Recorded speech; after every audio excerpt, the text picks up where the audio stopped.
જય શ્રી કૃષ્ણ વિદ્યાર્થી મિત્રો, ધોરણ 6 વિષય સામાજિક વિજ્ઞાન, જેનું પ્રકરણ 8 ભારતની ભવ્યતા, તેના વિશે આપણે ચર્ચા આગળના એક વિડીયો લેક્ચરમાં કરી ગયા કે પ્રાચીન સમયના ભારતના લોકોનું જીવન કેવું હતું. તે સમયના લોકો ખેતી કઈ રીતે કરતા હતા, ગામડાના લોકોનું જીવન કેવું હતું, શહેરના લોકોનું જીવન કેવું હતું. પ્રાચીન ભારતની કલાઓ વિશે વાત કરી હતી, ચિત્રકલા. ત્યાર પછી પ્રાચીન ભારતનો સાહિત્ય યુગની વાત કરી હતી, તેમાં પહેલો ટોપિકની વાત કરી હતી ધાર્મિક. આગળ બીજા ટોપિકની વાત કરીએ ધર્મેન્તર સાહિત્ય. પહેલો એ ટોપિકમાં વાત કરી હતી આપણે કે ધાર્મિક સાહિત્ય. પ્રાચીન ભારતના સાહિત્યને 3 પ્રકારમાં વિભાજિત કરીએ, એના 3 ભાગ: ભારતીય સાહિત્ય, ધાર્મિક, ધર્મેન્તર અને વિદેશી મુસાફરોએ વર્ણવેલ સાહિત્ય. આમ 3. તેમાંથી આપણે પહેલાંની વાત કરી હતી ધાર્મિક સાહિત્ય. ધાર્મિક સાહિત્યની અંદર આપણે જોયું હતું હિન્દુ ધર્મની અંદર મુખ્ય 4 વેદો: ઋગ્વેદ, યજુર્વેદ, સામવેદ અને અથર્વવેદ. ત્યાર પછી જોયું હતું 2 મહાકાવ્ય, રામાયણ અને મહાભારત, 108 ઉપનિષદ અને 18 જેટલા પુરાણો છે. આ ઉપરાંત બૌદ્ધ ધર્મ અને જૈન ધર્મનો પણ તે સમયે પ્રચાર થયો હતો. આગળ જોઈએ ધર્માંતર સાહિત્ય. જેમની વિષય વસ્તુ ધર્મની બહાર છે તેઓ સાહિત્યિક ગ્રંથને ધર્માંતર સાહિત્ય તરીકે ઓળખવામાં આવે છે. એવું કહે છે કે આ જે પુસ્તકો, આ જે ગ્રંથો છે ધર્માંતર સાહિત્ય, તેની અંદર ધર્મને લગતી કોઈ માહિતી કે વાત કરવામાં આવી નથી. ધર્મની બહાર વિષય વસ્તુ એટલે કે ચોપડીની અંદર લખેલી જે કંઈ માહિતી છે, પુસ્તકની અંદર કે સાહિત્યની અંદર લખેલી જે કંઈ વિષય વસ્તુ, જે કંઈ માહિતી છે, એ માહિતી ધર્મને લગતી નથી, પરંતુ ધર્મની બહારની વસ્તુઓ છે. જેમ કે પ્રેરક પ્રસંગો હોય, કોઈક બૌદ્ધ કથાઓ હોય, જાતક કથાઓ હોય, વાર્તાઓ હોય, નાટકો હોય, કાવ્ય હોય વગેરે, વ્યાકરણ હોય વગેરેની બાબતો લખવામાં આવતા સાહિત્યને ધર્માંતર સાહિત્ય કહે છે. આગળ તેમાં મોટે ભાગે કાવ્યનું લેખન થાય, નાટકો, પ્રશસ્તિ, વ્યાકરણ ગ્રંથો અને સ્મૃતિઓનો સમાવેશ થાય છે. તો કે મોટે ભાગે આ ધર્માંતર સાહિત્યમાં શું લખવામાં આવે છે? તો એવું કહે છે કે કાવ્ય લખાય, જુદા જુદા નાટકો લખાય, પ્રશસ્તિઓ એટલે કે જે જાતક કથાઓ છે એ કથાઓ લખવામાં આવે છે, વ્યાકરણ ગ્રંથો લખવામાં આવે છે, પંચતંત્રની વાર્તાઓ લખવામાં આવે છે વગેરે જેવી વિષય વસ્તુઓ લખીને સાહિત્ય ગ્રંથની રચના કરવામાં આવે છે. આ સ્મૃતિઓ એ ભારતના કાયદા ગ્રંથ છે. તો એવું કહે છે કે કેટલાક સાહિત્ય એવા પણ છે જે કાયદા, ભારતનો જે કાયદો છે એ કાયદાની ઉપર લખાયેલા છે. કાયદાની ઉપર લખાયેલા સાહિત્ય પુસ્તકની વાત કરીએ તો મનુસ્મૃતિ, યાજ્ઞવલ્ક્ય સ્મૃતિ, નારદ સ્મૃતિનો સમાવેશ થાય છે. અને કૌટિલ્યએ લખેલું અર્થશાસ્ત્ર એ પણ કાયદાનો ગ્રંથ છે. તો કે પ્રાચીન સમયની અંદર ભારતમાં કેટલાક કાયદાઓ ઘડવામાં આવેલા હતા. એ કાયદાઓને લગતા પણ કેટલાક પુસ્તકો લખવામાં આવ્યા હતા. એ સાહિત્યની અંદર મનુસ્મૃતિ, યાજ્ઞવલ્ક્ય સ્મૃતિ અને નારદ સ્મૃતિનો સમાવેશ થાય. આ ઉપરાંત ચાણક્ય, કૌટિલ્યએ લખેલું અર્થશાસ્ત્ર, તે પણ ધર્માંતર સાહિત્યમાં તેનો પણ સમાવેશ થાય છે. પ્રાચીન ભારતમાં મોટા પ્રમાણમાં નાટકો અને કાવ્યોની રચના થઈ છે. એવું કે છે પ્રાચીન સમયની અંદર ભારતમાં ઘણા બધા નાટકો લખાયા અને કેટલાક કાવ્યોની પણ રચના થઈ, કેટલાક કાવ્યો પણ લખવામાં આવ્યા. આ કાવ્ય અને નાટકો કોણે લખ્યા? તો અહીંયા એવું કહે છે કે મહાકવિ ભાસ, મહાકવિ કાલિદાસ, શુદ્રક, ભારવી જેવા મહાન સાહિત્યકારો થઈ ગયા કે જેમણે નાટક અને કાવ્યની રચના કરી હતી. અહીં એમ પૂછાય કે પ્રાચીન ભારતના નાટકો અને કાવ્યની રચના કયા મહાન સાહિત્યકારોએ કરી હતી? તો મહાકવિ ભાસ, કાલિદાસ, શુદ્રક, ભારવી વગેરે જેવા સાહિત્યકારોએ. આવા અગત્યના મહાકાવ્યો અને નાટકોમાં અભિજ્ઞાન શાકુંતલમ, એવું કહે છે કે પ્રાચીન સમયના મહાકાવ્યો અને નાટકો, પ્રખ્યાત નાટકો અને મહાકાવ્ય કયા હતા? તો એવું કહે છે અભિજ્ઞાન શાકુંતલમ, રઘુવંશમ, મેઘદૂતમ, કિરાતાર્જુન્યમ, સ્વપ્ન વાસવદત્તમ, મૃચ્છકટિકમ. આ કેટલાક નાટકો અને મહાકાવ્ય હતા કે જેની રચના મહાકવિ ભાસ, કાલિદાસ, શુદ્રક, ભારવી જેવા મહાન સાહિત્યકારોએ કરી હતી. દક્ષિણ ભારતમાં એક વિશિષ્ટ સાહિત્ય જેને સંગમ સાહિત્ય કહેવામાં આવે છે, તેની રચના ઈસવીસનની પ્રથમ 3 સદીમાં થઈ હતી. તો કે દક્ષિણ ભારતનું એક વિશિષ્ટ સાહિત્ય છે. એ સાહિત્યને કયા નામથી ઓળખવામાં આવે? તો કે સંગમ સાહિત્યના નામથી તેને ઓળખવામાં આવે છે. તેની રચના એટલે કે તે ક્યારે લખાયું? તો કે ઈસવીસનની પ્રથમ 3 સદીમાં તે લખાયું. સંગમ સાહિત્ય ઈસવીસનની પ્રથમ 3 સદીમાં લખવામાં આવ્યું. મદુરાઈમાં 3 સંગમ સભામાં 1600 જેટલા લોક કવિઓએ વીર કાવ્યોની રચના કરી. તો કે છે કે મદુરાઈની અંદર સભા એટલે સંગમ, સંગમ એટલે શું? તો કે ભેગા થવું. 3 સભાઓ મળી. 3 સભાઓની અંદર 1600 જેટલા લોક કવિઓ, એવું કે છે કે લોક કાવ્ય 1600 જેટલી કવિતાઓની રચના, કાવ્યની રચના કરવામાં આવી. આ સાહિત્યમાં શિલ્પદીકારમ, મણિમેખલા એ ખૂબ જ અગત્યના છે. તો કે મદુરાઈની અંદર જે સભા ભરાઈ તેમાં 1600 જેટલી જે વીર કાવ્યોની રચના કરવામાં આવી. તે વીર કાવ્યની સાહિત્યમાં 2 પ્રસિદ્ધ અહીંયા આપેલી છે, જેના નામ શિલ્પદીકારમ અને મણિમેખલાઈ. સંસ્કૃત ભાષામાં સર્વપ્રથમ વ્યાકરણ ગ્રંથ પાણિનીનું અષ્ટાધ્યાયી છે. તો કે છે સંસ્કૃત સાહિત્યના સાહિત્યકાર પાણિની. આ જેણે પુસ્તક લખેલું છે તેનું નામ છે પાણિની. સાહિત્યકારનું નામ છે પાણિની. એ પાણિનીએ અષ્ટાધ્યાયી નામનો સંસ્કૃતનો વ્યાકરણનો ગ્રંથ લખ્યો છે. જે તમે સંસ્કૃતની અંદર વ્યાકરણ ભણો છો ને, એ વ્યાકરણને લગતો ગ્રંથ, એ ગ્રંથનું નામ છે અષ્ટાધ્યાયી. આ અષ્ટાધ્યાયી ગ્રંથ કોણે લખ્યો છે? તો કે પાણિનીએ. ઈસવીસન પૂર્વે 5મી સદીમાં રચાયું હતું. તો કે આ અષ્ટાધ્યાયી નામનો ગ્રંથ ક્યારે રચાયો? તો ઈસવીસન પૂર્વે 5મી સદીની અંદર આ અષ્ટાધ્યાયી નામનો ગ્રંથ લખાયો હતો. અશોકના શિલાલેખો પર પ્રાચીન ભારતના ઇતિહાસ, મૌર્ય સામ્રાજ્યના વહીવટી તંત્ર તથા બૌદ્ધ ધર્મના નૈતિક નિયમો વિશે માહિતી આપે છે. તો કે સમ્રાટ અશોક એણે એના શાસનકાળ દરમિયાન પોતાના રાજ્યોની અંદર, નગરોની અંદર કેટલાક શિલાલેખો લખાવ્યા હતા. એ શિલાલેખો ઉપરથી પ્રાચીન ભારતનો વહીવટ, મૌર્ય યુગનો વહીવટ કેવો હતો તેના વિશેની માહિતી મળે છે. બૌદ્ધ ધર્મના કેટલાક નીતિ નિયમો વિશેની પણ માહિતી મળે છે.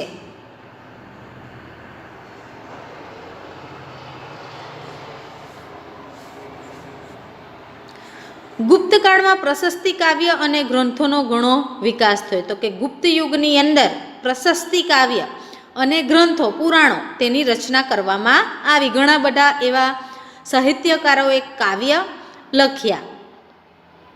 સમુદ્રગુપ્તની પ્રયાગ પ્રશસ્તિના લેખક હરિસેન હતા. તો એવું કે છે સમુદ્રગુપ્ત, એ સમુદ્રગુપ્તના પ્રયાગ પ્રશસ્તિ નામનું જે સાહિત્ય લખાયું હતું, પુસ્તક લખાયું હતું, જેની અંદર સમુદ્રગુપ્તના જીવનકાળ દરમિયાન, જન્મથી લઈને એના મૃત્યુકાળ દરમિયાન સુધીની કેટલીક માહિતીઓ, વિશેષ માહિતીઓ આપેલી છે. એમનું જીવનકાળ કેવું હતું એ પુસ્તકનું નામ છે પ્રયાગ પ્રશસ્તિ, જે લખ્યું હતું હરિસેણે. તો ઉદયગીરીની ચંદ્રગુપ્ત દ્વિતીયની પ્રશસ્તિના લેખક વીરસેન સાબા હતા. તો એવું કહે છે કે ઉદયગીરીના જે ચંદ્રગુપ્ત છે બીજો, ચંદ્રગુપ્ત દ્વિતીય, ચંદ્રગુપ્ત બીજો, તેના જીવનકાળ, એના જન્મથી લઈને મૃત્યુ સુધી શાસનકાળ દરમિયાન એણે કેટલી પ્રસિદ્ધિઓ મેળવી તેને લગતો ગ્રંથ વીરસેન સાબાએ લખ્યો હતો. બાણે હર્ષચરિતમમાં હર્ષની પ્રશસ્તિ કરી છે. તો કે હર્ષવર્ધન તેના જીવનકાળ દરમિયાન, તેના શાસનકાળ દરમિયાનની માહિતી એ હર્ષ રચિતમ નામના ગ્રંથની અંદર બાણે લખેલી છે. આગળ ત્યાર પછી નવો ટોપિક જોઈએ, વિદેશી મુસાફરોનો વર્ણન. તો કે ભારતની અંદર કેટલાક વિદેશી મુસાફરો પણ આવ્યા અને આ વિદેશી મુસાફરોએ પોતે કેટલાક ગ્રંથો, પુસ્તકો લખ્યા હતા. અને તેની અંદરથી પ્રાચીન ભારતની માહિતી આપણને મળે છે. ભારતમાં સદીઓથી અનેક વિદેશી પ્રવાસીઓ આવતા રહ્યા છે. તો કે ભારતની અંદર હજારો વર્ષોથી, સદીઓથી અનેક વિદેશી પ્રવાસીઓ એ ભારતની મુલાકાત લેવા માટે અહીં આવે છે. જેમણે પોતાના ભારત પ્રવાસના વર્ણનો લખેલા છે. તો કે એ ભારતની મુલાકાત લે છે આ વિદેશી પ્રવાસીઓ. તેની મુલાકાત દરમિયાન તે ભારતની જે સંસ્કૃતિ, ભારતના જે વાતાવરણ વિશે કે આજુબાજુના વિસ્તારો વિશે જે મૂલ્યાંકન કરે છે, જે જોઈ છે, તેના ઉપરથી તે પોતે તેમણે કેટલાક પુસ્તકો લખ્યા છે. તેમની આ પ્રવાસ નોંધમાંથી ભારતીય સંસ્કૃતિ અને પ્રજાજીવનની માહિતી મળે છે. તો કે તેમના પ્રવાસ કાળ દરમિયાન ભારતના તે મુલાકાતે, ભારતના પ્રવાસે આવે છે અને પ્રવાસની મુલાકાત દરમિયાન ભારતના લોકોનું જીવન કેવું છે, ભારતની સંસ્કૃતિ શું છે અને લોકોનું જીવન કેવું છે, તેના વિશેની માહિતી આ વિદેશી મુસાફરોના સાહિત્યમાંથી, પુસ્તકમાંથી મળે છે. આવા મુસાફરોમાં ચંદ્રગુપ્ત મૌર્યના દરબારમાં રહેલ ગ્રીક એલ્ચી મેગેસ્થનીસ ખૂબ જ અગત્યના છે. તો આપણે જાણીએ છીએ કે ચંદ્રગુપ્ત મૌર્ય એ ચંદ્રગુપ્તના મૌર્યની સાથે એવું કહે છે કે લગ્નની વાત લઈને ગ્રીકનો રાજા એને મોકલે છે. મેગેસ્થનીસ એનો રાજદૂત હોય છે અને એને ચંદ્રગુપ્ત મૌર્ય પાસે પોતાની પુત્રીના વિવાહ કરવા માટે વાત લઈને મોકલે છે. એ દરમિયાન મેગેસ્થનીસ પાટલીપુત્રની અંદર રોકાય છે અને ત્યાં પાટલીપુત્રની આજુબાજુનું લોકોનું જીવન, ભારતીય સંસ્કૃતિ શું છે, પ્રજાજીવન કેવું છે, તેનું નિરીક્ષણ કરી અને ત્યારબાદ તે મેગેસ્થનીસ એવું કહે છે કે ઇન્ડિકા નામનું પુસ્તક લખે છે, જે આપણે 7મા પ્રકરણની અંદર ભણી ગયા છે કે મેગેસ્થનીસે ઇન્ડિકા નામનું પુસ્તક લખ્યું હતું, જે પાટલીપુત્રની અંદર રાત્રિ રોકાણ કરે છે અને તે દરમિયાન તે આજુબાજુના વિસ્તારોનું નિરીક્ષણ, મૂલ્યાંકન કરે છે અને ત્યાર પછી ઇન્ડિકા નામનું પુસ્તક લખે છે, જેમાં મૌર્ય યુગ વિશે આપણને માહિતી પ્રાપ્ત થાય છે કે મૌર્ય યુગના શાસકો કેવા હતા, મૌર્ય યુગના લોકોનું જીવન કેવું હતું, તેના વિશેની માહિતી ઇન્ડિકા નામના ગ્રંથમાંથી મળે છે. તે જ પ્રમાણે ગ્રીક નાવિક ટોલેમીએ ભૂગોળ વિશે લખેલા ગ્રંથમાં ભારતના બંદરો વિશેની માહિતી મળે છે. તો એવું કહે છે કે ગ્રીકનો નાવિક છે ટોલેમી, તે ભારતના ભૂગોળ વિશે એવું કહે છે કે ભૂગોળ વિશે લેખન કરે છે અને ભારતના જે જળમાર્ગ માટે ઉપયોગી બંદરો હતા કે જ્યાંથી જળમાર્ગનો વ્યવહાર થતો હતો, એવા બંદરો વિશેની માહિતી એ ગ્રીક નાવિક ટોલેમી લખે છે. ચંદ્રગુપ્ત દ્વિતીયના સમયમાં આવેલા ચીની મુસાફર ફાહિયાને અને સમ્રાટ હર્ષવર્ધનના સમયમાં આવેલ ચીની મુસાફર યુએન સ્વાંગે તત્કાલીન ભારતીય સમાજ જીવન, શાસક અને સંસ્કૃતિનું અદ્ભુત ચિત્રણ કરેલું છે. તો કે ચંદ્રગુપ્ત બીજો તેના શાસનકાળ દરમિયાન ચીનનો પ્રવાસી ફાહિયાન ભારતની મુલાકાત લે છે અને તે ભારતના સમાજ જીવન, ભારતના લોકોની જીવનશૈલી, સમાજ કેવો છે, લોકોની જીવનશૈલી, જીવવાની રીત કઈ છે, પરંપરા, રીતિ રિવાજો, આ ઉપરાંત એવું કહે છે કે શાસકો, જે સમ્રાટ છે, રાજાઓ છે, તે કેવું શાસન કરતા હતા અને એમની જે ભારતની જે સંસ્કૃતિ છે તે પોતાના પુસ્તકની અંદર તેના વિશે માહિતી લખે છે. હર્ષવર્ધનના સમયમાં ચીની મુસાફર યુએન સ્વાંગ આવ્યો હતો અને તે પણ ભારતની સમાજ જીવન, તેમનું શાસકો અને ભારતીય સંસ્કૃતિ શું છે તે વિશે પોતાના ગ્રંથની અંદર માહિતી આપે છે. આગળ જોઈએ વેપારીઓ, નવા માર્ગો. પ્રાચીન સમયમાં ભારત વિવિધ ચીજવસ્તુઓ તેમજ વિદેશી સાથે વેપાર વાણિજ્યમાં મોખરે હતું. તો કે પ્રાચીન સમયથી જ ભારત દેશ એ ચીજવસ્તુઓની નિકાસ કરવા માટે વેપાર વાણિજ્યમાં ખૂબ જ મોખરે હતું અને ઘણી બધી વિદેશી પ્રજાઓ એવી હતી કે જે ભારતની અંદર વ્યાપાર કરવા માટે આવતી હતી. વેપારના કારણે ભારતની આર્થિક સમૃદ્ધિ શિખરે હતી. તો કે ભારતનો વેપાર વાણિજ્ય એટલું બધું વિકસિત હતું કે જેથી ભારત દેશ એક સમૃદ્ધ, એક ધનિક દેશ હતો. દેશ વિદેશ સાથેનો વેપાર જમીન માર્ગ અને સમુદ્ર માર્ગે થતો હતો. તો કે એક દેશમાંથી બીજા દેશમાં વેપાર કરવા માટે જમીન માર્ગ અને સમુદ્ર માર્ગનો ઉપયોગ કરવામાં આવતો હતો. લોથલ હડપ્પા સંસ્કૃતિનું મોટું બંદર હતું. તો એવું કહે છે કે 5000 વર્ષ પહેલાં હડપ્પા સંસ્કૃતિ જે વિનાશ થઈ હતી તેમાં લોથલ, ગુજરાતની અંદર આવેલું જે લોથલ છે એ લોથલ એવું કહે છે કે સમુદ્રીય માર્ગે, જળ માર્ગ માટે વ્યાપાર કરવા માટેનું એક મુખ્ય બંદર હતું કે જ્યાંથી માલ સામાન જહાજ દ્વારા એક સ્થળેથી બીજા સ્થળે લઈ જવામાં આવતું હતું. વહાણ. લોથલમાં બંદરની ગોડી, ડાકયાર્ડ, વહાણના ધક્કા, વખારના અવશેષો મળ્યા છે જે દરિયાઈ વાહન વ્યવહારની માહિતી આપે છે. તો કે લોથલની અંદરથી ગોડી, વહાણના ધક્કા એટલે કે વહાણ પાણીની અંદર જે જતું ન રહે એટલા માટે એને બંદર ઉપર, કિનારા ઉપર રાખવા માટે, સ્થાયી રાખવા માટે, અટકાવી રાખવા માટે ધક્કો ઉપયોગમાં લેવાતો હતો. એ ધક્કો અને વખાર એટલે કે ગોદામો, જે અનાજનો સંગ્રહ કરવા માટેના જે ગોદામો હતા તેના અવશેષો મળી આવેલા છે જે દરિયાઈ વાહન વ્યવહારની માહિતી આપે છે. તો કે આના ઉપરથી એવું અનુમાન કરી શકાય, ઇતિહાસકારો એવું અનુમાન કર્યું છે કે ભાઈ પ્રાચીન સમયની અંદર પણ વાહન વ્યવહાર તરીકે સમુદ્રીય માર્ગનો, દરિયાનો ઉપયોગ થતો હશે. અહીં લોથલના આપણે કેટલાક ચિત્ર છે જે જોઈએ. તમે અહીંયા ચિત્ર જોઈ શકો છો જે લોથલની અંદરથી મળી આવેલું છે. એવું કહે છે કે પ્રાચીન સમયનું લોથલનું નગર આવું હતું જે જમીનના તળિયે દટાઈ ગયું હતું. ખોદકામ કરતાં આ નગર વ્યવસ્થા ત્યાંની મળી આવેલી છે. એનું બીજું ચિત્ર જોઈએ. આ પ્રાચીન સમય 5000 વર્ષ પહેલાંની જે હડપ્પા સંસ્કૃતિ હતું તેનું એક નગર હતું લોથલ.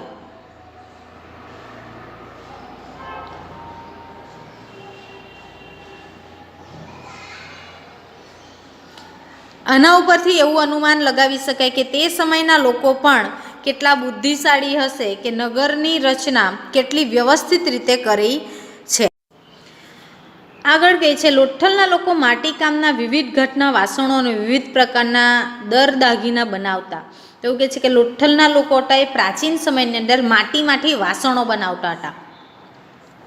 જુદા જુદા આકારના, ઘટના જુદા જુદા આકારના તેઓ વાસણો અને દાગીના બનાવતા હતા. પહેરવા માટેના કેટલાક ઘરેણાં પણ બનાવતા હતા. સેલખડી, છીપ અને હાથીદાંતમાંથી બનાવેલ મણકાનો વેપાર થતો. તો કે મણકા શેમાંથી બનતા હતા તે સમય, પ્રાચીન સમયમાં? તો સેલખડી, છીપ અને હાથીદાંતમાંથી મણકાઓ બનતા હતા અને આ મણકાઓ બનાવી તેનો વેપાર એટલે કે તેને વેચવામાં આવતા હતા. તેમાંથી તેઓ આવક મેળવતા હતા. ભારતના મરી મસાલા અને કિંમતી પથ્થરોના વિશેષ માંગ રહેતી હતી. તો કે ભારતની અંદર જે મરી મસાલાનું ઉત્પાદન થતું હતું તે મરી મસાલા અને જે કિંમતી પથ્થરો છે, જે ઘરેણાં બનાવવા માટે ઉપયોગી છે એવા કિંમતી પથ્થરો, તેની વિદેશમાં ખૂબ જ માંગ રહેતી હતી. ભારતથી સ્થળ માર્ગે મધ્ય એશિયા થઈ યુરોપ સુધી સુતરાઉ કાપડ, રેશમી કાપડ અને મરી મસાલાની નિકાસ થતી હતી. તો એ છે કે ભારતના સ્થળ માર્ગેથી મધ્ય એશિયા થઈને યુરોપમાં ભારતની કઈ કઈ વસ્તુ વેચવામાં આવતી? તો સુતરાઉ કાપડ, રેશમી કાપડ અને મરી મસાલા. જે ક્યાં બનતું હતું? તો કે ભારતમાં. અને ક્યાં વેચાતું? તો કે યુરોપની અંદર. ખંભાત, ભરૂચ, સોપારા અને તામ્રલિપ્ત જેવા આંતરરાષ્ટ્રીય બંદરોના માધ્યમથી વિશ્વના પૂર્વ અને પશ્ચિમ ભાગમાં સુતરાઉ કાપડ, રેશમી કાપડ, મસાલા, તેજાના, ઇમારતી લાકડાની નિકાસ થતી. તો એવું કહે છે કે ખંભાત, ભરૂચ, સોપારા અને તામ્રલિપ્ત આંતરરાષ્ટ્રીય બંદરો હતા. જે આંતરરાષ્ટ્રીય બંદરેથી જળમાર્ગથી વહાણો દ્વારા પૂર્વ અને પશ્ચિમના દેશોની અંદર સુતરાઉ કાપડ, ભારતનું સુતરાઉ કાપડ, રેશમી કાપડ, મસાલા, તેજાના, ઇમારતી લાકડા વગેરેની નિકાસ કરવામાં આવતી હતી. નિકાસ કરવી એટલે શું? તો કે ભારતની ચીજવસ્તુઓ વિશ્વના દેશોમાં મોકલવી, તો એને નિકાસ કહેવાય. જે ભારતમાં કઈ કઈ વસ્તુઓ મંગાવવામાં આવતી હતી, તો એવું કહે છે સોનું, ચાંદી અને અન્ય ચીજોની ભારતમાં આયાત થતી હતી. વિદેશોમાંથી ભારતમાં શું મંગાવવામાં આવતું હતું કે સોનું, ચાંદી. ચીનથી વેપાર અર્થે કેટલાક લોકો દૂરના વિસ્તારોમાં પગપાળા કે ઘોડા ઉપર જતા હતા. તો કે ભારતની અંદર ચીનથી વેપાર કરવા માટે કેટલાક વેપારીઓ દૂરના વિસ્તારમાં જતા, તો કેટલાક લોકો પગપાળા ચાલીને જતા અને કેટલાક વેપારીઓ એવા હતા કે જે ઘોડા ઉપર માલ સામાન મૂકીને વેપાર કરતા હતા. તેઓ સાથે રેશમ કાપડ પણ લઈ જતા. તો એવું કહે છે કે સાથે વેપાર કરવા જતા, સાથે તેઓ ભારતનું રેશમ કાપડ પણ લઈ જતા. તેઓ જે માર્ગે મુસાફર કરતા હતા તે માર્ગે રેશમ માર્ગ તરીકે જાણીતો બન્યો છે. તો કે એ લોકો પગપાળા જતા, ક્યાં ઘોડાનો ઉપયોગ કરીને જે માર્ગે જે રસ્તા ઉપર જતા હતા તે રસ્તાને નામ રેશમ માર્ગ તરીકે ઓળખવામાં આવ્યું. કેમ? તો કે વેપારીઓ સાથે પોતાનો માલ સામાનની સાથે રેશમ કાપડ પણ લઈ જતા હતા, એટલે તે માર્ગનું નામ રેશમ માર્ગ આપવામાં આવ્યું. મુખ્યત્વે ચીન, ભારત, ઈરાન, અબરસ્તાન, ગ્રીક અને રોમના વેપારીઓ આ વેપાર માર્ગ સાથે સંકળાયેલા હતા. તો એવું કહે છે કે મોટે ભાગે ચીન, ભારત, ઈરાન, અબરસ્તાન, ગ્રીક અને રોમ તેના વેપારીઓ એકબીજા સાથે આ માર્ગથી એક દેશમાંથી બીજા દેશમાં વેપાર કરતા હતા.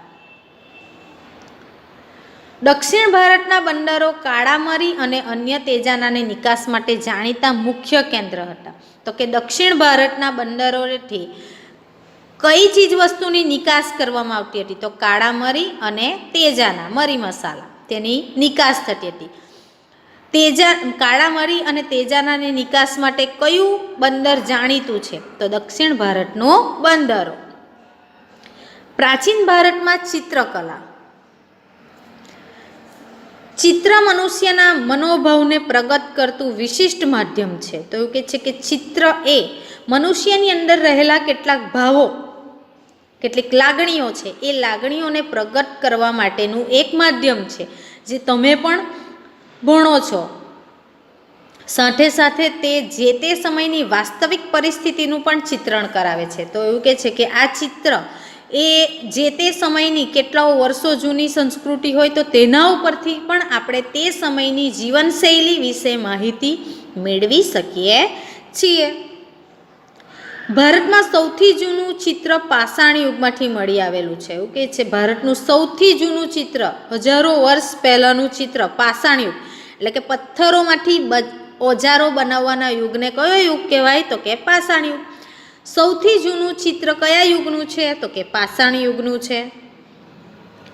મધ્યપ્રદેશના ભીમબેટકા નામના સ્થળેથી પાષાણ યુગના સમયની આદિમ જનજાતિએ દોરેલા 500 કરતાં પણ વધારે ચિત્રો મળી આવેલ છે. તો કે મધ્યપ્રદેશની અંદર ભીમબેટકા નામની એક ગુફા આવેલી છે. આ ગુફાઓની અંદર એવું કહે છે કે આદિમાનવો વસવાટ કરતા હશે એવું અનુમાન લગાવ્યું છે. આ આદિ જનજાતિ એટલે કે આદિમાનવોએ 500 જેટલા ચિત્રો દોરેલા છે, જે આજે પણ જીવંત છે, જેની એક નજર આપણે જોઈએ. આ ભીમબેટકા જે મધ્યપ્રદેશની અંદર આવેલી ભીમબેટકા જે ગુફા છે એના ઉપર આ પ્રકારના ચિત્ર આપણે જોઈ શકીએ છીએ, જે આદિમાનવે દોરેલા છે, જેવા આવા 500 જેટલા ચિત્રો છે. બીજું ચિત્ર તમે અહીં જોઈ શકો છો. આ દિવાલોની ઉપર દોરવામાં આવેલા ભીમબેટકાની જે ગુફાની દિવાલો છે તેની ઉપર દોરવામાં આવેલા ચિત્રો છે. આશરે 500 જેટલા ચિત્રોનું નિદર્શન કરેલું છે. તમે અહીંયા ચિત્રને જોઈ શકો છો કે તે સમયના લોકો પણ ચિત્રકલાથી પરિચિત હતા. આગળ કહે છે આ સિવાય અજંતા ઇલોરા અને બાઘની ગુફાઓ તથા અમરાવતીમાં ભારતીય સંસ્કૃતિ સાથે સંકળાયેલા ચિત્રો મોટા પ્રમાણમાં મળી આવેલ છે. તો કે આ ઉપરાંત અજંતા અને ઇલોરા, બાઘની ગુફા અને અમરાવતીની ગુફાઓની અંદરથી પણ ભારતીય સંસ્કૃતિનું નિદર્શન કરતે ભારતીય સંસ્કૃતિ શું છે તેની માહિતી આપતા કેટલાક ચિત્રો મળી આવેલા છે. અજંતા ઇલોરાના ચિત્રો વિશ્વવિખ્યાત છે. એવું કહે છે કે આ અજંતા ઇલોરાના ભીંત ચિત્રો ભીત ઉપર, દિવાલો ઉપર પાડવામાં આવેલા જે ચિત્રો છે એ ભારતમાં જ નહીં પણ સમગ્ર વિશ્વની અંદર જાણીતા છે, જેમાં બુદ્ધની જાતક કથાઓ અને બુદ્ધની સાધનાઓને ચિત્રોના વ્યક્ત કરવામાં આવ્યા છે. તો કે જેના ઉપરથી બુદ્ધની કેટલીક કથાઓ, જાતક કથાઓ અને બુદ્ધ ભગવાનના કેટલાક સાધુઓ છે જે સાધના, પ્રાર્થના કરી રહ્યા હોય એવા કેટલાક ચિત્રોની માહિતી મળે છે. પદ્મપાણીનું વિશ્વવિખ્યાત ચિત્ર ભારતીય સંસ્કૃતિનું ઘરેણું છે. એવું કહે છે કે પદ્મપાણીનું જે ચિત્ર મળી આવેલું છે તે સમગ્ર વિશ્વની અંદર જાણીતું છે. તે ભારતીય સંસ્કૃતિનું એક ઘરેણું તરીકે ઓળખાય છે, જેનું ચિત્ર આપણે અહીં જોઈએ. આ પદ્મપાણીનું ચિત્ર છે એ પ્રાચીન સમયનું એવું કહે છે કે ચિત્રકલાનું એક ભારતીય સંસ્કૃતિનું ઘરેણું છે. આના ઉપરથી આપણે એવું અનુમાન લગાવી શકીએ કે પ્રાચીન સમયના લોકો પણ કેટલા બુદ્ધિશાળી હશે કે જેણે આ ચિત્રનું વિવરણ કરી અને ચિત્રનો નિર્દેશ કર્યો છે. આ ચિત્રને તમે અહીં જોઈ શકો છો. આ પદ્મપાણીનું ચિત્ર છે.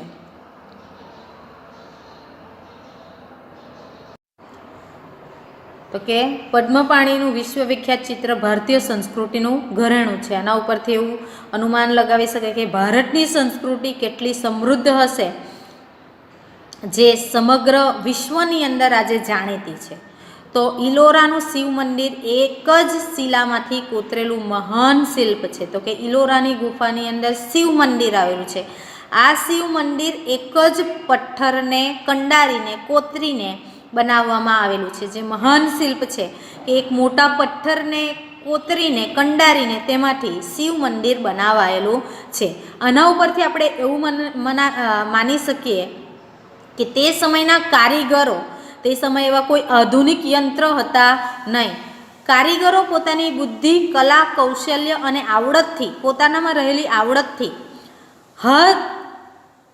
હથોડી અને છીણી વડે પોતાની બુદ્ધિનો ઉપયોગ કરીને એક અદ્ભુત સંસ્કૃતિનું નિર્માણ કરેલ છે.